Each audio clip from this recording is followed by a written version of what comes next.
Welcome to the Creative Mind Smart Money podcast, where we turn financial confusion into creative confidence. I'm Samantha Eck, bookkeeper and fractional CFO for creative entrepreneurs. Each week, I'm sharing my financial expertise and actionable strategies to help you build a thriving creative business. Plus, you'll hear from industry experts who bring fresh perspectives on growing your business beyond the numbers. Because building a successful creative business starts with strong financial foundations. Your next chapter starts now.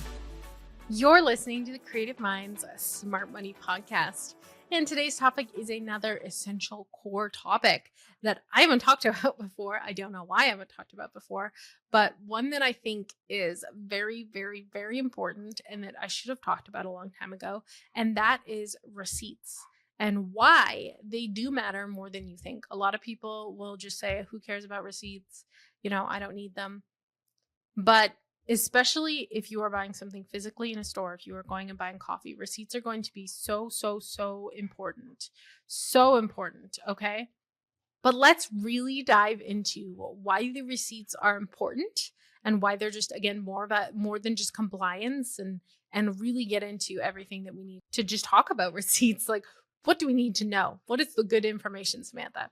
So obviously there is the very classic amount of people who have a shoebox full of receipts. They save every scrap of paper, but they don't actually look at them or they don't actually analyze the receipts and know what's going on. So keeping receipts isn't the same as using receipts. Premium bookkeeping and premium services, like, because receipt tracking is a premium service because there's so much that goes into it that is more than just like matching it up to a transaction. It turns that pile of receipts into power. Okay.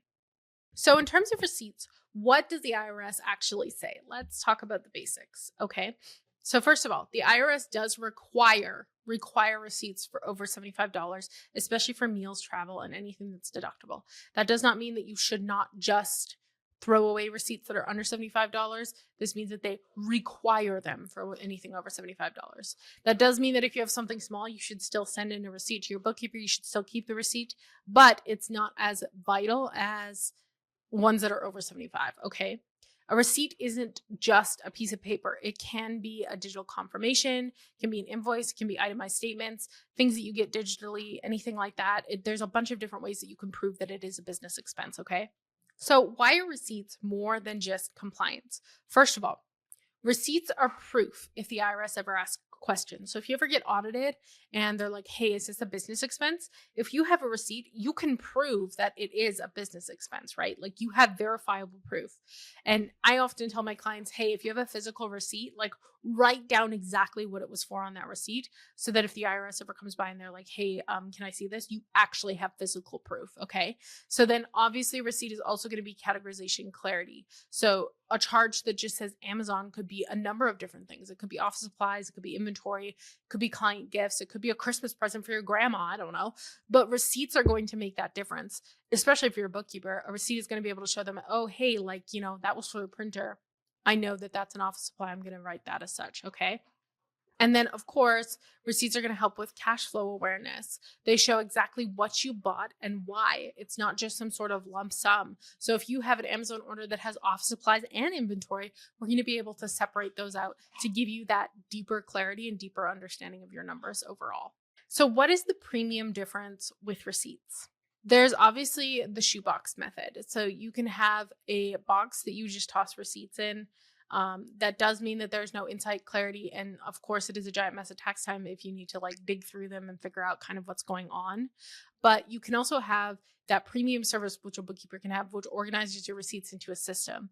We'll have them scanned or keep track of them, attached to transactions. That's going to make categorization really correct. Because when you have all of those receipts in your books, it's going to give you what we like to call bulletproof books. There's literally no reason the IRS should be like, oh, hey, this isn't a business transaction because there is a receipt attached to every transaction.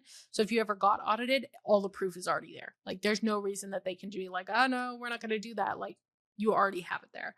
This saves you hours of stress. If an auditor, CPA, or even a lender ever asks for backup or ever asks for, hey, like, what the heck is this? And as a bookkeeper, like, obviously I'm attaching that. So if your CPA is like, what is this transaction? We can already tell them because the receipt is there.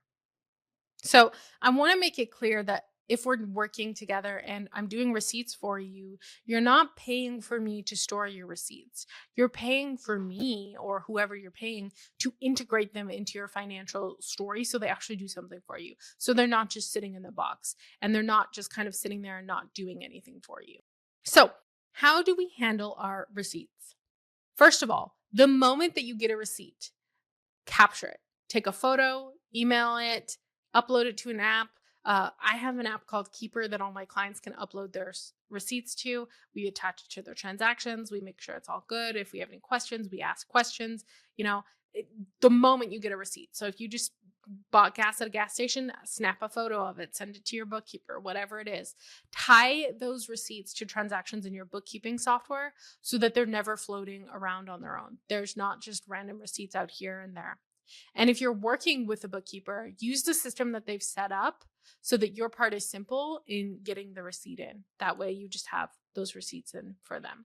So today's episode is super, super short and sweet, but I want you to understand that receipts are leverage. So receipts are very important. And so many people kind of toss them to the side and say, hey, whatever. Like even me, I have a folder of receipts in my mailbox for my receipts from my business, as well as like the invoices that I send out to my clients. That way I understand and have everything there.